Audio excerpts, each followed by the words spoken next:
నమస్తే welcome to 24/7 news TV నేను మీ శాన్వి ఈరోజు మనతో పాటు BJP party leader Prem Gandhi గారు ఉన్నారు ఆయనతో మాట్లాడదాం హాయ్ సార్ నమస్తే నమస్కారం. ఎలా ఉన్నారు సార్ హ్యాపీ అమ్మా. సార్ రీసెంట్గా ఏదైతే పహల్గామ్లో అటాక్ జరిగిందో టెర్రరిస్ట్ అటాక్ దీని తర్వాత మనం నరేంద్ర మోడీ గారు వచ్చి కొన్ని కీలక నిర్ణయాలు తీసుకోవడం జరిగింది సో దీని తర్వాత నెక్స్ట్ ప్లాన్స్ ఏంటి సార్ ప్లాన్స్ ఏం లేదమ్మా, తప్పకుండా రక్షణ వ్యవస్థ చాలా బలంగా పనిచేస్తుంది. కొంతమంది కావాలనేది అంటారు, ఇంటెలిజెన్స్ ఫెయిల్ అది ఇది అని అంటారు, అది ఏమాత్రం లేదు. 15 రోజుల ముందు కూడా కొన్ని విషయాల మీద మాట్లాడినప్పుడు అక్కడ పెద్ద ఎత్తున సర్చ్ ఆపరేషన్ జరిగినాయి, అన్ని ప్రాంతాలను ఇది చేసినారు, అన్ని చేసిర్రు. చేసిన తర్వాత కూడా వైఫల్యం ఎక్కడో ఉంటుంది తప్ప దాన్ని పెద్దగా చూపించాల్సిన అవసరం లేదు. తప్పకుండా ఎవరైతే ఈ దుశ్చర్యకు పాల్పొన్నారో వాళ్ళని శిక్షించే వరకు వదిలే ప్రసక్తి లేదు. ఇవి 2013 నుంచి 2018 వరకు 1500 మందిని ఉగ్రవాదులను ఎన్కౌంటర్ చేసినటువంటి భారతీయ జనతా పార్టీ తప్ప ఇంకో ఏ పార్టీ లేదు. గతంలో ఉన్న పార్టీ కానీ భారతీయ జనతా పార్టీ అందరికీ కూడా తెలుసు. దౌర్భాగ్యమైనటువంటి చర్య ఏంటంటే ఇప్పటికి కూడా కొంతమంది సోకాల్ లీడర్స్, మళ్ళీ వాళ్ళు ఎందుకో ఏమో నాకు కూడా అర్థమైతలేదు, బహిరంగంగా చెప్పలేకపోతున్నారు. ఎవరైతే తీవ్రవాదులు ఉన్నారో అందరు ఏమంటున్నారు, తీవ్రవాదులు పౌరుల మీద హత్య, పౌరుల మీద దాడి కాదు, హిందువుల మీద దాడి. ఎవరైతే ఉగ్రవాదులు దాడి చేసిర్రో, ఉగ్రవాదులు దాడి చేసింది మీరు హిందువా అని ఫైనలైజ్ అయిన తర్వాత దాడి చేశారు. అది హిందువుల మీద దాడి తప్ప భారత పౌరుల మీద దాడి కాదు. చాలామంది చాలా చాకక్యంగా మాట్లాడుతారు, ఇది భారత పౌరుల మీద దాడి అనేటువంటి మాటికి కాదు, హిందువుల మీద దాడి. ఇప్పటికైనా హిందువులు మీకు ఎవరు రక్షణ ఇస్తారు? దేశంలో ఏ పార్టీ ఉంటే మీరు స్వేచ్ఛగా ఉండగలుగుతారో అది ఆలోచించాలి. దాని మీద మాట్లాడు 370 ఆర్టికలే లేదా మొన్న వర్క్ బోర్డు సంబంధించిన అంశం ఇదైతే అంటూ ఉన్నారు. ఎక్కడైనా ఇంటలెక్చువల్గా ఉన్నటువంటి చదువుకున్నటువంటి వ్యక్తి ఎవరైనా, చదువుకున్న వ్యక్తి ఇంటెలిజెన్స్ కానీ ఐఏఎస్ ఐపీఎస్ ఆఫీసర్లు ఎవరైనా మైనారిటీలు ఎవరైనా బయటకు వచ్చి అది తప్పు అని ఒక్కరని అన్నారా? అనలే కదా. కావాలని రాజకీయ పప్పం గడుపుకొని కొంతమంది తప్పకుండా దాన్ని ప్రజల్లో తప్పుడు వాతావరణం తీసుకుపోయారు. అట్లనే కాంగ్రెస్ కూడా ఏదైతే వర్క్ బోర్డు విషయంలో మళ్ళా ఉన్నటువంటి మైనారిటీలను తప్పుదోవ పట్టించి వాళ్ళని మభ్య పెడతా ఉంది. ఎన్నో ఉదాహరణలు చెప్పినా మళ్ళీ వాళ్ళు అట్లని చేస్తూ ఉన్నారు. ఈ ప్రజల్లో లేదా వర్క్ బోర్డు విషయం మీద కూడా వాళ్ళు ఏమంటున్నారంటే ఇందులో ముస్లింలు కాకుండా ముస్లిం ఇతరులను తీసుకొని వస్తున్నాం, వర్క్ బోర్డులో తీసుకొస్తలేరు. ఇది సవరణ, అందరూ కూడా గమనించాలి, ఇది సవరణ. వర్క్ బోర్డులో ముస్లిం ఇతరులు ఎవరు లేరు.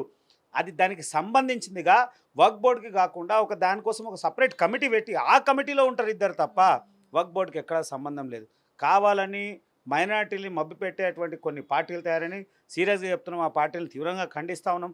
తర్వాత మాట్లాడితే సెక్యులరిజం అంటారు, చాలామంది మేధావులు మాట్లాడుతున్నారు. అసలు సెక్యులరిజం అంటే ఏందో మీరే గమనించాలి.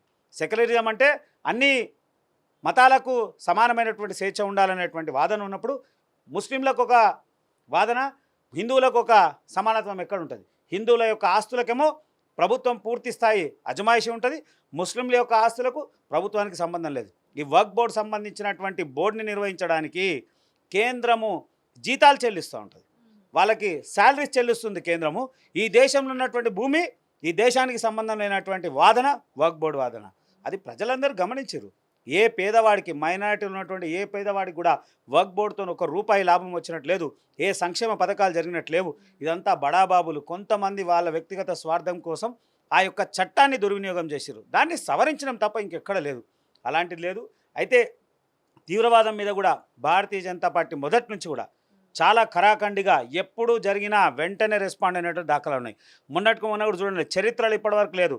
ఎక్కడైతే సంఘటన జరిగిందో ఆ సంఘటనలో 7 గంటల లోపు అక్కడ ఆ హోంశాఖ, దేశానికి అత్యున్నతమైనటువంటి హోంశాఖ మంత్రి అమిత్ షా గారు వెంటనే రావడం, వెంటనే వీక్షించడం, తర్వాత ప్రధానమంత్రి గారు దానికి సంబంధించినటువంటి సమాచారం పూర్తిగా సేకరించడం, 24 గంటల లోపలనే అఖిలపక్ష సమావేశం పెట్టడం, 24 గంటల లోపలనే ఈ రెండు దేశాల మధ్య ఉన్నటువంటి ఒప్పందాలని పక్కన జరిపేయడం, అంటే ఇవన్నీ వెంటనే నిర్ణయాలు తీసుకున్నాం.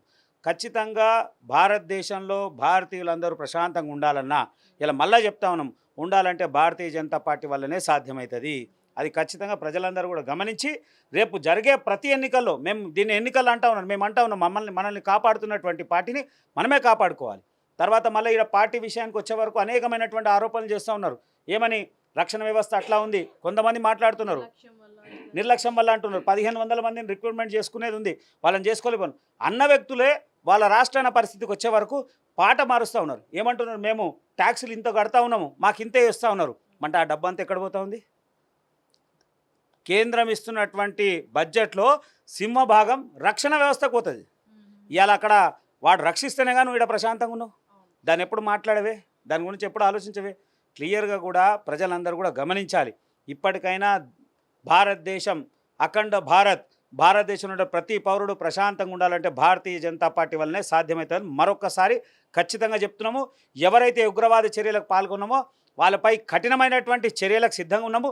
అతి త్వరలో ఖచ్చితంగా గతంలో ఎట్లయితే చేసినటువంటి వివరాలు ఉన్నాయో, ఏదైతే బాల్కోట్లో 300 మంది పైగా ఉగ్రవాదులను చంపిన 1500 మంది ఉగ్రవాదులు ఎన్కౌంటర్ జరిగింది. వీళ్ళలో అతి త్వరలో ఎన్కౌంటర్ జరుగుతుంది. దాంట్లో ఏమాత్రం సందేహం లేదు. ప్లాన్స్ ఏం లేదమ్మా. తప్పకుండా రక్షణ వ్యవస్థ చాలా బలంగా పనిచేస్తుంది.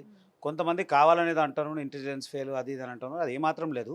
15 రోజుల ముందు కూడా కొన్ని విషయాల మీద మాట్లాడినప్పుడు అక్కడ పెద్ద ఎత్తున సర్చ్ ఆపరేషన్ జరిగినాయి. అన్ని ప్రాంతాలను చేసినారు, అన్ని చేసిర్రు. చేసిన తర్వాత కూడా వైఫల్యం ఎక్కడో ఉంటుంది తప్ప దాన్ని పెద్దగా చూపించాల్సిన అవసరం లేదు. తప్పకుండా ఎవరైతే ఈ దుశ్చర్యకు పాల్పొన్నారో వాళ్ళని శిక్షించే వరకు వదిలే ప్రసక్తి లేదు. ఇవి 2013 నుంచి 2018 వరకు 1500 మందిని ఉగ్రవాదులను ఎన్కౌంటర్ చేసినటువంటి భారతీయ జనతా పార్టీ తప్ప ఇంకో ఏ పార్టీ లేదు. గతంలో ఉన్న పార్టీ కానీ భారతీయ జనతా పార్టీ అందరికీ కూడా తెలుసు. దౌర్భాగ్యమైనటువంటి చర్య ఏంటంటే ఇప్పటికి కూడా కొంతమంది సోకాల్ లీడర్స్, మళ్ళీ వాళ్ళు ఎందుకో ఏమో నాకు కూడా అర్థమైతలేదు, బహిరంగంగా చెప్పలేకపోతున్నారు. ఎవరైతే తీవ్రవాదులు ఉన్నారో అందరూ ఏమంటున్నారు, తీవ్రవాదులు పౌరుల మీద హత్య, పౌరుల మీద దాడి కాదు, హిందువుల మీద దాడి. ఎవరైతే ఉగ్రవాదులు దాడి చేసిర్రో, ఉగ్రవాదులు దాడి చేసింది మీరు హిందువా అని ఫైనలైజ్ అయిన తర్వాత దాడి చేసిర్రు. అది హిందువుల మీద దాడి తప్ప భారత పౌరుల మీద దాడి కాదు. చాలామంది చాలా చాకక్యంగా మాట్లాడుతారు, ఇది భారత పౌరుల మీద దాడి అనేటువంటి మాటికి కాదు, హిందువుల మీద దాడి. ఇప్పటికైనా హిందువులు మీకు ఎవరు రక్షణ ఇస్తారు? దేశంలో ఏ పార్టీ ఉంటే మీరు స్వేచ్ఛగా ఉండగలుగుతారో అది ఆలోచించాలి. దాని మీద మాట్లాడు 370 ఆర్టికలే లేదా మొన్న వర్క్ బోర్డు సంబంధించిన అంశం ఇదైతే అంటూ ఉన్నారు. ఎక్కడైనా ఇంటలెక్చువల్గా ఉన్నటువంటి చదువుకున్నటువంటి వ్యక్తి ఎవరైనా, చదువుకున్న వ్యక్తి ఇంటెలిజెన్స్ కానీ ఐఏఎస్ ఐపీఎస్ ఆఫీసర్ ఎవరైనా మైనారిటీలు ఎవరైనా బయటకు వచ్చి దాన్ని అది తప్పు అని ఒక్కరన్నా అన్నారా? అనలే కదా. కావాలని రాజకీయ పప్పం గడుపుకొని కొంతమంది తప్పకుండా దాన్ని ప్రజల్లో తప్పుడు వాతావరణం తీసుకుపోయారు. అట్లనే కాంగ్రెస్ కూడా ఏదైతే వర్క్ బోర్డు విషయంలో మళ్ళా ఉన్నటువంటి మైనారిటీలను తప్పుదోవ పట్టించి వాళ్ళని మభ్య పెడతా ఉంది. ఎన్నో ఉదాహరణలు చెప్పినా మళ్ళీ వాళ్ళు అట్లని చేస్తూ ఉన్నారు. ఈ ప్రజల్లో లేదా వర్క్ బోర్డు విషయం మీద కూడా వాళ్ళు ఏమంటున్నారంటే ఇందులో ముస్లింలు కాకుండా ముస్లిం ఇతరులను తీసుకొని వస్తున్నారు. వర్క్ బోర్డులో తీసుకొస్తలేరు. ఇది సవరణ, అందరు కూడా గమనించాలి. ఇది సవరణ. వర్క్ బోర్డులో ముస్లిం ఇతరులు ఎవరు లేరు. అది దానికి సంబంధించిందిగా వర్క్ బోర్డుకి కాకుండా దానికోసం ఒక సపరేట్ కమిటీ పెట్టి ఆ కమిటీలో ఉంటారు ఇద్దరు తప్ప వర్క్ బోర్డుకి ఎక్కడా సంబంధం లేదు. కావాలని మైనారిటీని మభ్య పెట్టేటువంటి కొన్ని పార్టీలు తయారని సీరియస్గా చెప్తున్నాం. ఆ పార్టీలను తీవ్రంగా ఖండిస్తూ ఉన్నాం. తర్వాత మాట్లాడితే సెక్యులరిజం అంటారు. చాలామంది మేధావులు మాట్లాడుతున్నారు. అసలు సెక్యులరిజం అంటే ఏందో మీరే గమనించాలి. సెక్యులరిజం అంటే అన్ని మతాలకు సమానమైనటువంటి స్వేచ్ఛ ఉండాలనేటువంటి వాదన ఉన్నప్పుడు ముస్లింలకు ఒక వాదన, హిందువులకు ఒక సమానత్వం ఎక్కడ ఉంటుంది? హిందువుల యొక్క ఆస్తులకేమో ప్రభుత్వం పూర్తి స్థాయి అజమాయిషి ఉంటుంది, ముస్లింల యొక్క ఆస్తులకు ప్రభుత్వానికి సంబంధం లేదు. ఈ వర్క్ బోర్డు సంబంధించినటువంటి బోర్డుని నిర్వహించడానికి కేంద్రము జీతాలు చెల్లిస్తూ ఉంటుంది, వాళ్ళకి శాలరీస్ చెల్లిస్తుంది కేంద్రము. ఈ దేశంలో ఉన్నటువంటి భూమి ఈ దేశానికి సంబంధం లేనటువంటి వాదన వర్క్ బోర్డు వాదన. అది ప్రజలందరూ గమనించారు. ఏ పేదవాడికి, మైనారిటీలు ఉన్నటువంటి ఏ పేదవాడికి కూడా వర్క్ బోర్డుతో ₹1 లాభం వచ్చినట్టు లేదు, ఏ సంక్షేమ పథకాలు జరిగినట్టు లేవు. ఇదంతా బడాబాబులు కొంతమంది వాళ్ళ వ్యక్తిగత స్వార్థం కోసం ఆ యొక్క చట్టాన్ని దుర్వినియోగం చేశారు. దాన్ని సవరించడం తప్ప ఇంకెక్కడ లేదు. అలాంటిది లేదు. అయితే తీవ్రవాదం మీద కూడా భారతీయ జనతా పార్టీ మొదటి నుంచి కూడా చాలా ఖరాఖండిగా ఎప్పుడు జరిగినా వెంటనే రెస్పాండ్ అయినట్టు దాఖలు ఉన్నాయి. మొన్న కూడా చూడండి, చరిత్రలు ఇప్పటివరకు లేదు. ఎక్కడైతే సంఘటన జరిగిందో ఆ సంఘటనలో 7 గంటల లోపు అక్కడ ఆ హోంశాఖ, దేశానికి అత్యున్నతమైనటువంటి హోంశాఖ మంత్రి అమిత్ షా గారు వెంటనే రావడం, వెంటనే వీక్షించడం, తర్వాత ప్రధానమంత్రి గారు దానికి సంబంధించినటువంటి సమాచారం పూర్తిగా సేకరించడం, 24 గంటల లోపలనే అఖిలపక్ష సమావేశం పెట్టడం, 24 గంటల లోపలనే ఈ రెండు దేశాల మధ్య ఉన్నటువంటి ఒప్పందాలని పక్కన జరిపేయడం. అంటే ఇవన్నీ వెంటనే నిర్ణయాలు తీసుకున్నాం. ఖచ్చితంగా భారతదేశంలో భారతీయులందరూ ప్రశాంతంగా ఉండాలన్నా, ఇలా మళ్ళీ చెప్తా ఉన్నాం, ఉండాలంటే భారతీయ జనతా పార్టీ వల్లనే సాధ్యమవుతుంది. అది ఖచ్చితంగా ప్రజలందరూ కూడా గమనించి రేపు జరిగే ప్రతి ఎన్నికల్లో, మేము దీన్ని ఎన్నికలు అంటా ఉన్నాం, మేము అంటా ఉన్నాం, మనల్ని కాపాడుతున్నటువంటి పార్టీని మనమే కాపాడుకోవాలి. తర్వాత మళ్ళీ ఇక్కడ పార్టీ విషయానికి వచ్చే వరకు అనేకమైనటువంటి ఆరోపణలు చేస్తూ ఉన్నారు. ఏమని, రక్షణ వ్యవస్థ అట్లా ఉంది, కొంతమంది మాట్లాడుతున్నారు నిర్లక్ష్యం వల్ల అంటున్నారు. 1500 మందిని రిక్రూట్మెంట్ చేసుకునేది ఉంది, వాళ్ళని చేసుకోలేకపోను అన్న వ్యక్తులే వాళ్ళ రాష్ట్రాల పరిస్థితికి వచ్చే వరకు పాట మారుస్తూ ఉన్నారు. ఏమంటున్నారు, మేము ట్యాక్సులు ఇంత కడతా ఉన్నాము, మాకు ఇంతే ఇస్తూ ఉన్నారు. అంటే ఆ డబ్బు అంతా ఎక్కడ పోతా ఉంది? కేంద్రం ఇస్తున్నటువంటి బడ్జెట్లో సింహభాగం రక్షణ వ్యవస్థకు పోతుంది. ఇవాళ అక్కడ వాడు రక్షిస్తేనే కానీ నువ్వు ఇక్కడ ప్రశాంతంగా ఉన్నావు. దాన్ని ఎప్పుడు మాట్లాడవే, దాని గురించి ఎప్పుడు ఆలోచించవే. క్లియర్గా కూడా ప్రజలందరూ కూడా గమనించాలి. ఇప్పటికైనా భారతదేశం అఖండ భారతదేశంలో ప్రతి పౌరుడు ప్రశాంతంగా ఉండాలంటే భారతీయ జనతా పార్టీ వల్లనే సాధ్యమవుతుందని మరొకసారి ఖచ్చితంగా చెప్తున్నాము. ఎవరైతే ఉగ్రవాద చర్యలకు పాల్గొన్నామో వాళ్ళపై కఠినమైనటువంటి చర్యలకు సిద్ధంగా ఉన్నాము. అతి త్వరలో ఖచ్చితంగా గతంలో ఎట్లయితే చేసినటువంటి వివరాలు ఉన్నాయో, ఏదైతే బాల్కోట్లో 300 మంది పైగా ఉగ్రవాదులను చంపినాం, 1500 మంది ఉగ్రవాదులు ఎన్కౌంటర్ జరిగింది. వీళ్ళలో అతి త్వరలో ఎన్కౌంటర్ జరుగుతుంది, దాంట్లో ఏమాత్రం సందేహం లేదు.